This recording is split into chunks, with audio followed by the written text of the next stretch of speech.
Hi everyone, my name is Kalee and I am a first year MSW student here at Factor-Inwentash, and I am going to present a slideshow on how to navigate the Ontario Graduate Scholarship, also known as OGS.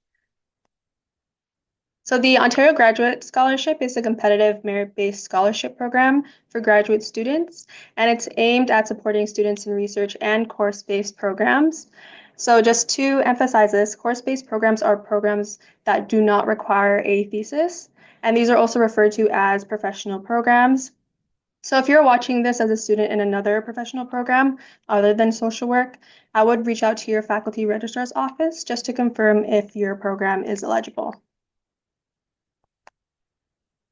So in terms of the funding amounts, so a two-session award, which is a two-semester award, is $10,000, and a three-session award and three-semester award is $15,000.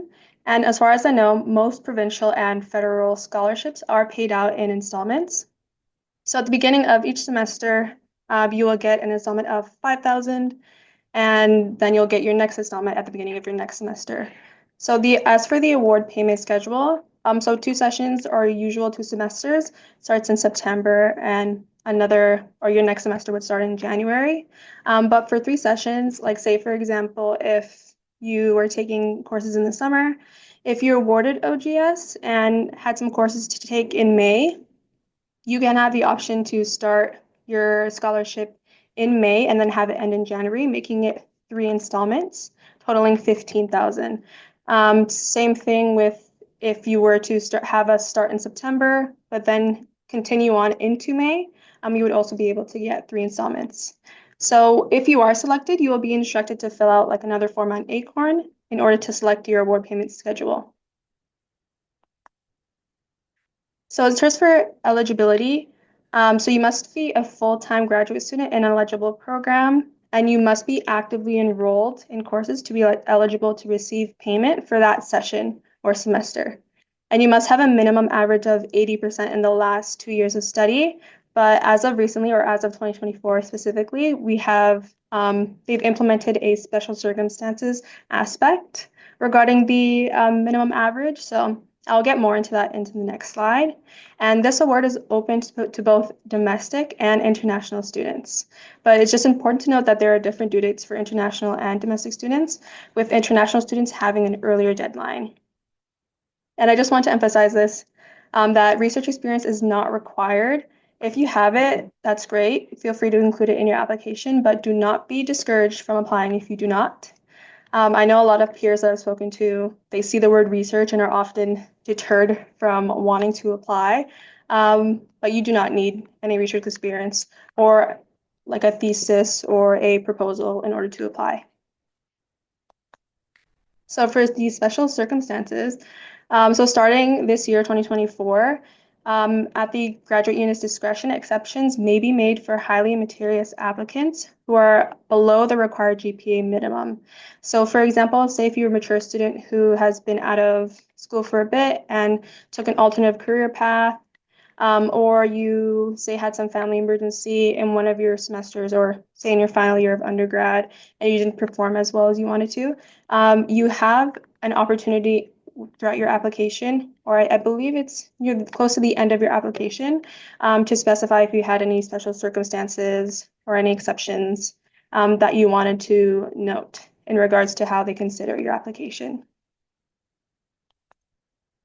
So for important dates, as for the application deadline, it's determined by your graduate department. So every year, U of T has a Google Sheet that has the deadline for OGS applications based on department.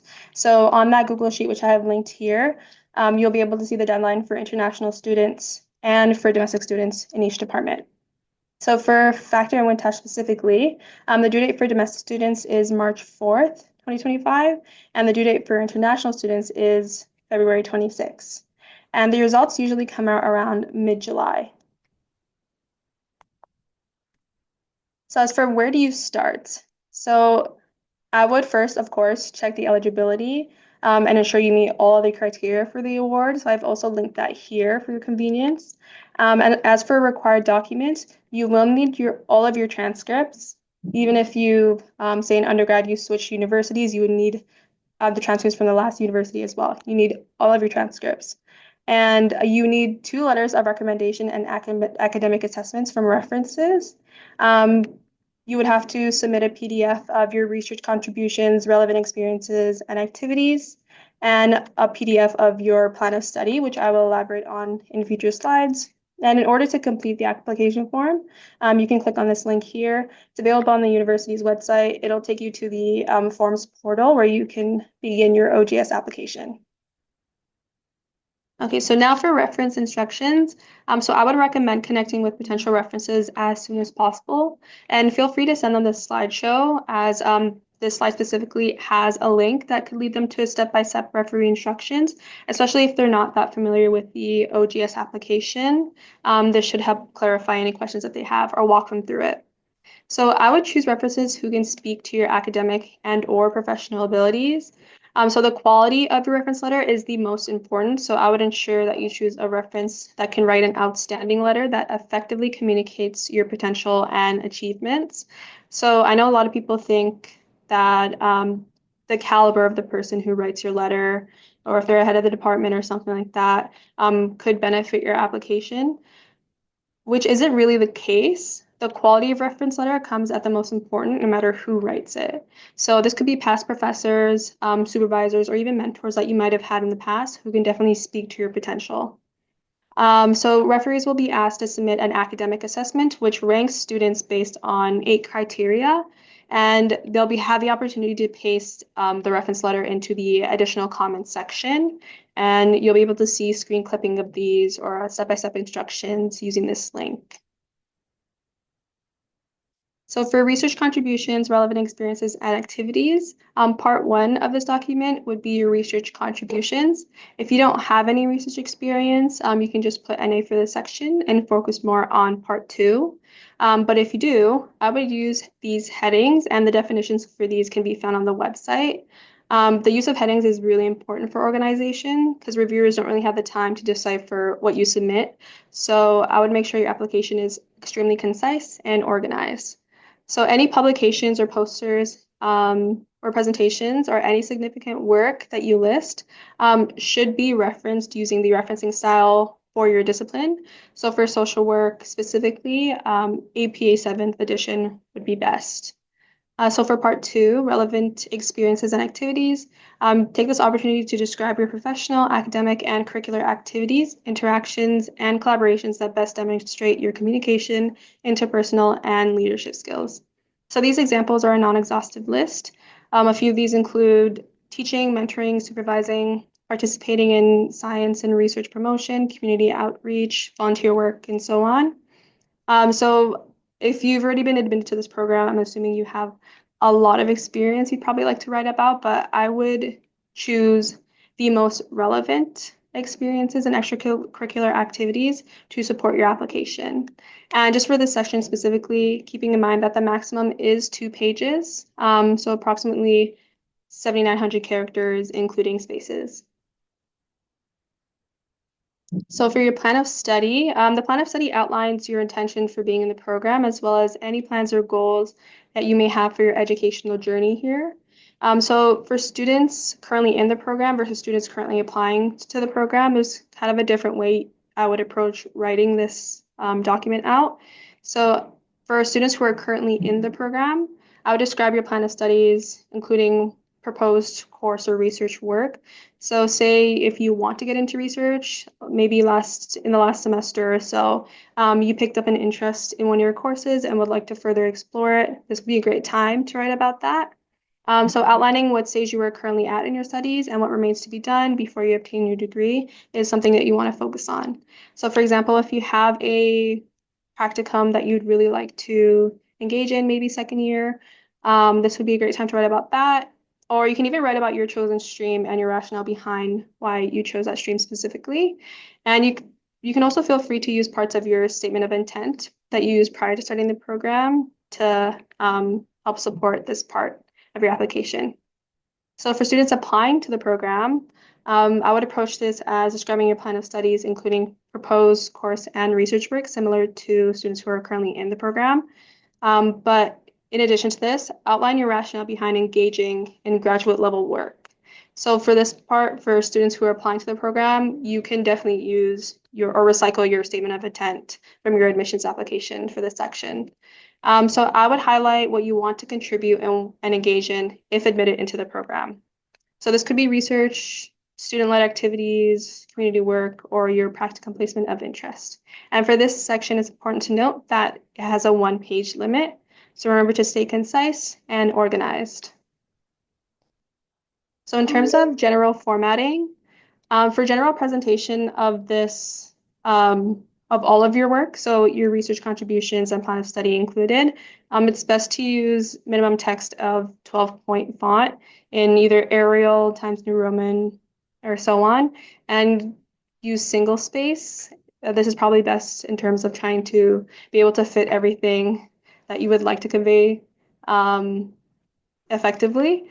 And for your writing style, it's very, very, very, very, very important that you remain concise and factual and review your application to identify possible gaps that may require clarification. Because like I said, the review committee has probably hundreds of OGS applications to review. So they won't really have the time to attempt to think and decipher or try to see where your story is going to end up. So I would put anything important that you would want to emphasize in the beginning of like the beginning paragraph or the first half of the page, and then just use the second half of the page of any like additional information that your application could go without, but could still support your main ideas. Okay, so that brings us to the end of the slideshow. But before I let you go, I just wanted to go over some frequently asked questions or anything that might need additional clarification. So the first thing is regarding the sessions or semesters and the award amount and course duration. So this is just specific to our faculty, so FISW, but anybody who's awarded the OGS, you will automatically get 3 installments of funding, so 15,000 total. It's if you do not, say if you don't enroll into any summer courses, that's when you do forfeit the amount and then only get the 10,000. Or say if you're writing a thesis this year, or if you're in your second year or going into your second year and you needed an extra semester to complete your thesis, then you definitely get the 3 award installments. That's just something I just wanted to clarify. And in terms of references, it is super important for me to reiterate this, but you cannot submit your application until your references have submitted.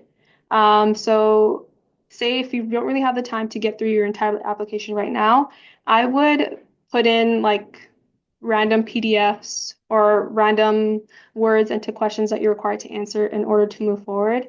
Because throughout your application, you can stop wherever you are and save and then come back to it at any time. So I would do what you can, whatever random PDFs you may have hanging around your computer, upload those for now. That way you're able to move on, send out those reference invites to give your references the max amount of the time to go ahead and submit. That way, in turn, you can submit your application. So that's very important. And another thing, in terms of transcripts, they do not have to be official. If you've applied to this program, if you're already in this program, you have submitted official transcripts already. So if you don't have the extra money to dish out right now, you can just go on to your student portal of wherever university you've previously attended, get those unofficial transcripts and upload those instead.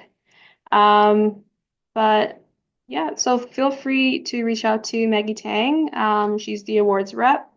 She'll be able to answer any questions that you may have, and I wish all of you the best of luck.